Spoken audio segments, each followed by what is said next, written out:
जानना चाहेंगे। सबसे पहले तो घरेलू स्टील कंपनियों के लिए एक राहत की खबर है। स्टील इंपोर्ट पर सरकार ने जो 12% प्रोविजनल टैरिफ है उसे लागू किया है और 200 दिनों के लिए सेफगार्ड ड्यूटी को लागू किया गया है।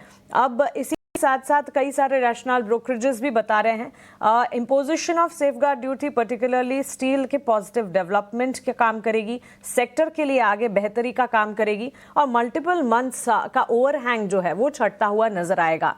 टाटा स्टील, जेएसडब्ल्यू स्टील, कल के सत्र में हमने देखा चमक देखने मिली थी, मार्केट में मोमेंटम था और ये सेक्टर भी इसी मोमेंटम में प्ले आउट कर रहा था। अब इस खबर के चलते एक इम्पैक्ट नजर आ सकता है। टेक्निकली स्टील कंपनियों का आप कैसे देख रही हैं? जी, स्टील कंपनियों में कल डेफिनेटली स्ट्रॉन्ग अपस्विंग था और मेरे हिसाब से ये अपस्विंग अभी भी और कंटिन्यू फर्दर हो सकता है। यहाँ पे स्पेस है इतनी कि फर्दर अपस्विंग्स यहाँ पे आ सकते हैं। नेवरदलेस ओवरऑल डे जो आज जिस टाइप का है, थोड़ा बहुत कंसोलिडेशन ओवरऑल मार्केट में पॉसिबिलिटी है। तो यहाँ पे अगर कोई भी किसी भी काउंटर में टाटा स्टील भी जेएसडब्ल्यू स्टील कोई फ्रेश पोजीशन बनाना चाहता है तो इस पे बाइंग करेंगे तो ज्यादा बेहतर सिचुएशन रहेगी।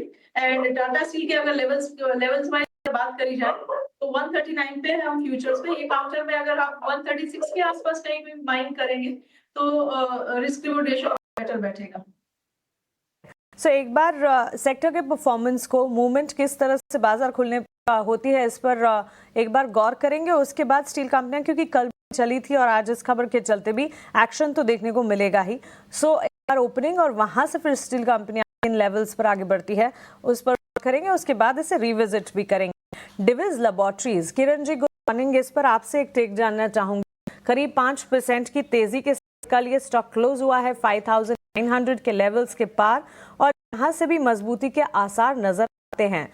काफी सारे फैक्टर्स है जो कि फंडामेंटली डिविज लैबोरेटरीज और इस पूरे के पूरे स्पेस को ही बनाते हैं। सेकंड, लॉन्ग टर्म जो है वो इनोवेटर्स के लिए एक एक्सपेंशन और डेवलपमेंट का काम करेगी। ग्रोथ विजिबिलिटी बेटर भी है और मोमेंटम को लेकर भी बातचीत अब होने लगी है। 5891 के पार टेक्निकली यहाँ शॉर्ट टर्म के लिए आपको कौन से लेवल्स इंपॉर्टेंट लगते हैं? Very good morning. First of all Divi's laboratory की अगर हम बात करें तो एक टाइम वाइज करेक्शंस के अंदर स्टॉक्स हमने देखा कि ऊपर में 62 6100 का एक स्टीप रेजिस्टेंस है। मल्टीपल टाइम वहां पे टच करके स्टॉक एक lower top lower bottom pattern के अंदर ट्रेड कर रहा था। अब वापिस वो कहीं ना कहीं प्रीवियस रेजिस्टेंस के ऊपर आ रहा है। साथ बीच में 200 दिन की मूविंग एवरेज को भी ब्रेक करके नीचे गया था, लेकिन अभी सस्टेन है, 200 दिन की मूविंग एवरेज के ऊपर है, मोमेंटम इंडिकेटर बुलिश जोन के अंदर है। और पिछले 3-4 दिन से जिस प्रकार का मोमेंटम हम देख रहे हैं, प्राइस वॉल्यूम ब्रेकआउट इसको कंसीडर किया जा सकता है। इंट्राडे चार्ट के पॉइंट ऑफ व्यू से 5800 का इसका ब्रेकआउट लेवल था। कल के सत्र में उसके ऊपर उसने क्लोज दिया है, तो कोई बात है 5800 तक हमें लॉन्ग करना चाहिए। एक पोजिशनल स्टॉप लॉस आप 5700 का रखिए और इनिशियली 6200 का टारगेट रहेगा। जैसे 6200 का लेवल क्रॉस होगा डिविज लैबोरेटरी के ऊपर, फिर एक अच्छी तेजी हमें देखने को मिल सकती है। तो डेफिनेटली 700 के स्टॉप लॉस के साथ जिनके पास होल्ड रखना चाहिए और नई खरीदारी भी कर सकते हो।